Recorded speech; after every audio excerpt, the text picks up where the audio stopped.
আমি Monirul Alam European press photo এজেন্সিতে কাজ করছি, ইপিএতে বর্তমানে কাজ করছি। এর আগে আমি প্রথম আলোর সাথে কাজ করেছি দীর্ঘদিন।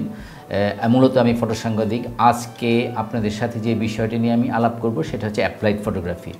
এসএস ক্যামেরার পক্ষ থেকে আপনাদের সবাইকে এই ইউটিউব চ্যানেলে শুভেচ্ছা। আমরা আজকে অ্যাপারচার, শাটার, ক্যামেরার স্পিড এই বিষয়গুলি সম্পর্কে জানবো না। আমরা জানবো কোনটা গুরুত্বপূর্ণ আমাদের কাছে, সেটা হচ্ছে যে অ্যাপ্লাইড ফটোগ্রাফি। মূল বিষয়টা হচ্ছে আমাদের অ্যাপ্লাইড ফটোগ্রাফি। আমরা ছবি তোলার পরে কোথায় কোথায় ছবিগুলি ব্যবহার করবো, এই ক্যামেরা দিয়ে কী ছবি তুলবো, কী ধরনের ছবি তোলা যায়, সেই বিষয়গুলি আমরা আজকের ক্লাস থেকে জানবো। এটা একটা গুরুত্বপূর্ণ বিষয়। অনেকে আমরা শখ করে ফটোগ্রাফি করি, অনেকে প্রয়োজনীয় ফটোগ্রাফি শিখি, কিন্তু তার পরবর্তীতে আসলে এই বিষয়গুলি আরও কত ফটোগ্রাফির যে দিকগুলি আছে সেই বিষয়গুলি কিন্তু আমরা জানি না। আমরা যদি একটা একটা গাইড পাই তাহলে আমাদের জন্য কিন্তু এই বিষয়টা অনেক সহজ হয়। প্রথমেই আমরা যে বিষয়টা দেখব সেটা হচ্ছে যে ধরেন ফটোগ্রাফিকে আমরা তিনটা ভাগে ভাগ করে ফেলছি। একটা হচ্ছে যে ফটো জার্নালিজম, একটা হচ্ছে আর্ট ফটোগ্রাফি, আর একটা হচ্ছে কমার্শিয়াল ফটোগ্রাফি। তো আমরা ফটো জার্নালিজম বলতে কি বুঝি? আসুন আমরা গুগলে ফটো জার্নালিজম কথা লিখে সার্চ করলে কি বের হয়। আমরা দেখতেছি ফটো জার্নালিজম সার্চ করলে এই ধরনের ছবিগুলি। কেউ যদি আমরা এই ফটো জার্নালিজম সম্পর্কে আগ্রহী হন বা ডকুমেন্টারি ফটোগ্রাফি সম্পর্কে বা যেসব ছবিগুলিতে মিডিয়াতে ব্যবহার করা হয় সেই সব ক্ষেত্রে এই ধরনের কাজগুলির সাথে আপনাকে সম্পৃক্ত হতে হবে। একজন নতুন ফটোগ্রাফার, একজন নতুন আলোকচিত্রীকে প্রথমে তাকে পরিষ্কার ধারণা থাকতে হবে সে কী ধরনের ফটোগ্রাফি আসলে করতে চান। আর্ট ফটোগ্রাফি, এখন যেই ট্রেন্ডটা বর্তমানে শুরু হয়েছে সারা পৃথিবীতেই, ফটোগ্রাফি দিয়ে অনেক ধরনের আর্টিস্টিক কাজ হচ্ছে। সেই বিষয়গুলি কাজ করার ক্ষেত্রে আমরাও যদি গুগলে দেখি যে এই ধরনের কাজগুলি হচ্ছে যে আর্টিস্ট ফটোগ্রাফি বা আর্ট ফটোগ্রাফি বলে। এই ধরনের কাজ শেখার ক্ষেত্রে একজন নতুন ফটোগ্রাফার কেউ যদি সে নিজেকে মনে করেন যে আমি আর্টিস্ট ফটোগ্রাফার হব বা আর্ট ফটোগ্রাফি করব, তাকে এই ধরনের কাজের সাথে সম্পৃক্তি থাকতে হবে। আচ্ছা, এইবার আসবো আমরা কমার্শিয়াল ফটোগ্রাফির ক্ষেত্রে। অনেকে মনে করেন যে না, আমি স্বাধীনভাবে নিজের মতো করে ব্যবসা করব, পরিষ্কার কমার্শিয়াল ফটোগ্রাফি করব। আমরা কমার্শিয়াল ফটোগ্রাফি সম্পর্কে কি দেখি? বিজ্ঞাপন চিত্রে, মডেল ফটোগ্রাফি বা অন্যান্য প্রোডাক্ট ফটোগ্রাফি বা কর্পোরেট কাজগুলি, সরাসরি কমার্শিয়াল ফটোগ্রাফি, এই ধরনের কাজগুলির সাথে আপনাকে পরিচিত। আপনি যেই ধরনের ফটোগ্রাফি শিখেন না কেন, আপনাকে অবশ্যই এই বিষয়গুলি সম্পর্কে ধারণা থাকতে হবে। তো আমরা প্রথমেই ক্যাটাগরিগুলি ভাগ করি। প্রথমেই ক্যাটাগরি আছে ফটো জার্নালিজম, আর্ট ফটোগ্রাফি বা কমার্শিয়াল ফটোগ্রাফি। আমাদের এই ধারণাটা যদি বেসিক অবস্থায় পরিষ্কার থাকে তাহলে সেই অনুযায়ী আপনাকে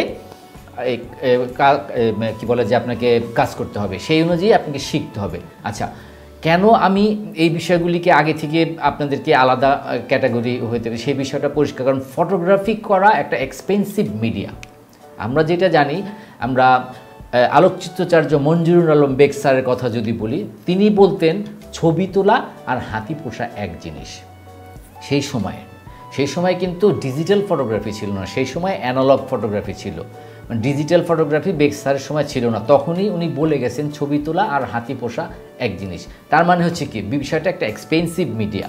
হ্যাঁ, আর বর্তমানে যদি আমরা ডিজিটাল ফটোগ্রাফির কথা যদি বলি, সেই ডিজিটাল ফটোগ্রাফির ক্ষেত্রে আপনি দেখেন একজন ফটোগ্রাফারের কি লাগে? একটা ডিজিটাল ক্যামেরা লাগবে, সাথে লেন্স লাগবে, সাথে অন্যান্য বিষয়গুলি লাগবে, একটা ল্যাপটপ লাগবে। হ্যাঁ, আবার যদি আপনি ফটোগ্রাফি বিষয় নিয়ে কোথায় প্রশিক্ষণ নিতে যান সেই জায়গায় টিউশন ফি।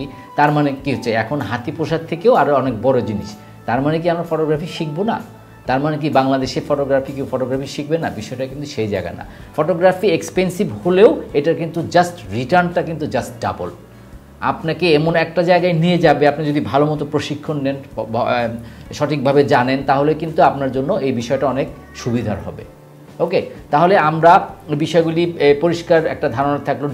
ডিজিটাল ফটোগ্রাফি করার ক্ষেত্রে এক্সপেন্সিভ হলেও আমরা এই বিষয়গুলি সঠিকভাবে জানতে পারি, এর কারিগরি দিকগুলি জানতে পারি, তাহলে আমরা কিন্তু এটাকে নিয়ে অনেক দূর এগিয়ে যেতে পারবে। আপনি যেই প্রফেশনেই থাকেন, আপনি একজন আর্কিটেক্ট হতে পারেন, আপনি একজন ডক্টর হতে পারেন, আপনি একজন স্টুডেন্ট হতে পারেন, আপনি ওই প্রফেশনের পাশাপাশি কিন্তু আপনি এই ফটোগ্রাফিটাকে করতে পারেন। হ্যাঁ, তাহলে আমরা একটা বিষয় আমাদের কাছে পরিষ্কার হলো এখন, যে ফটোগ্রাফির ক্যাটাগরি হচ্ছে তিনটা: ফটো জার্নালিজম, আর্ট ফটোগ্রাফি এবং কমার্শিয়াল ফটোগ্রাফি।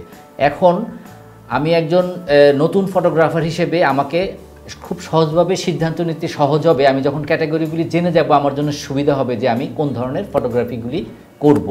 আচ্ছা, এই পার্টে আমরা মোটামুটি এই বিষয়গুলি পরিষ্কার জেনে গেলাম আমরা। এর পরবর্তীতে আমরা অ্যাপ্লাইড ফটোগ্রাফির সাবজেক্ট নিয়ে, বিষয়বস্তুগুলি নিয়ে আমরা আলাপ করব। আমাদের এই চ্যানেলটি আশা রেখে আপনারা সাবস্ক্রাইব করবেন।